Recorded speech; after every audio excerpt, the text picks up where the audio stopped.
Hello guys, welcome everybody to Purple A's podcast. I am your host who bleeds purple and gold, Isaac here. So finally we were able to get my camera all fixed up, and just it's absolutely great to be here finally. As it turns out, my man already had it fixed since October 11th. I forgot to check my spam email, to let me know if it's fixed or not.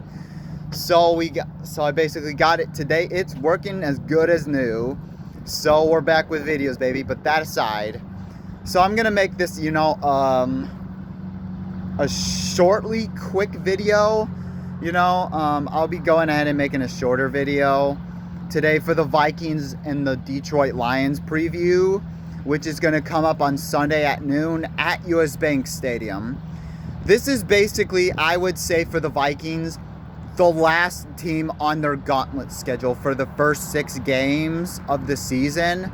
They already beat the 49ers. They already beat the Texans. They beat Green Bay. And now another one of their tougher teams, Detroit Lions, is next. Can the Vikings go for 6-0 in the season? So basically, here's how I think the Vikings, if they want to get a win on Sunday against Detroit. So for me, the Vikings offense versus the Vikings defense. This is the main thing that I am looking to for the Vikings offense. They need to show up today, because on Sunday against the Jets, they were not good. But here's some ways, is for Sam Darnold. Now, this is a game where you can target Justin Jefferson and Jordan Addison all at once, because they don't have Sauce Gardner or DJ Reed, because they're not the New York Jets defense. They can get got with Justin Jefferson, where I saw the stat that he averaged 134 yards against the Detroit Lions altogether. So Justin Jefferson will go off. So it's important that you feed him the football as much as possible, and good things will happen. And also, if Aaron Jones, and certainly it will help if TJ Hawkinson is back, which I heard he's back. I'm not 100% sure, but it does help. But Sam Darnold, to not force anything. Also, don't force anything if it's not there. Just, if you have to, take the safe throw if you have to. For the run game, basically, for run blocking, Aaron Jones, I'm not sure. They're saying that he's going to be back, but I'm not completely sure. If not, Cam Akers is going to have to go off, which basically, by the way, the Vikings gave up for nothing for Cam Akers. You're going to need big games from Cam Akers, which basically Cam Akers should go off. He's only had one bad game, and unironically enough, it's against the Minnesota Vikings, so what do you know? But anyways, so for Cam Akers, he's going to have to go off, which the offensive line will definitely help. And so for this basically offensive line, Sam Darnold should have protection. That is with the exception that Aiden Hutchinson is hurt, which, by the way, prayers up to him. It looked like he had a bad injury week 6 against the Cowboys.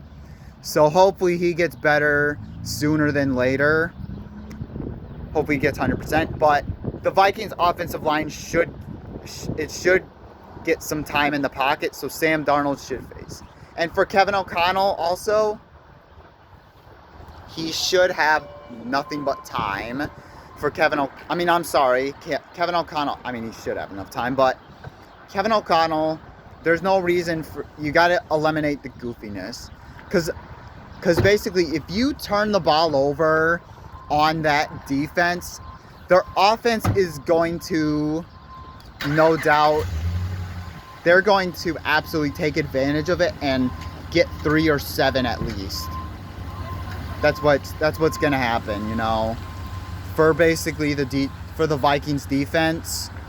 And then for the Vikings defense, the defense should get adequate stops, I believe, but the Detroit Lions offense is their main strength usually.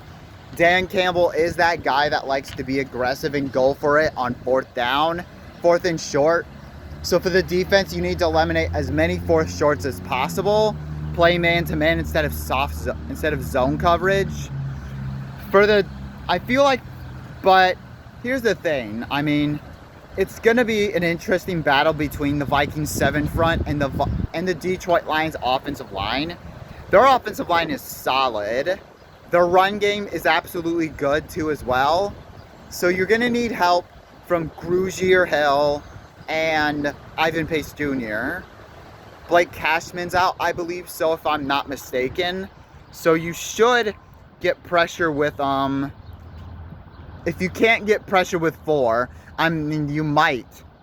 But if you can't, just disguise as much blitzes as possible, which you're going to have to, which is really what the Lions want. But you're going to need an even bigger game from the cornerbacks. Stephon Gilmore, Byron Murphy, and Byron Murphy. Yeah. You're going to need big games from them because Jameson Williams and Amon-Ra St. Brown, they're both, they are a good wide receiver duo. Like, Amon-Ra St. Brown, he's going to get you those yards, you know, like big 10, 15, 20-yard plays. While Jameson Williams, he is the guy that is going to go off out of nowhere and beat your cornerback for a 50 or 40-yard touchdown, which he's done that a lot. He's done it a lot. So you're going to need safety help, I believe so, from Harrison Smith, Cameron Bynum, and Josh Metellus, you know, to help out with Jameson Williams because he's going to be that guy, you know. And also stop the run game. Jahmyr Gibbs and David Montgomery, they're a solid running game. I believe they're 4th in the NFL with rushing. So you're gonna need to do everything necessary. So my score prediction is, I would say the defense gets enough adequate stops. You know, they get just enough stops. And I think the offense does a good job of holding on. I believe that they're going to continue their 6-0 streak. I'm going to say Vikings over Lions 31-26. And the crowd is going to make a big impact too as well. So thank you guys so much for watching. Hit that like button. Hit that subscribe button if you haven't already. Skol Vikings.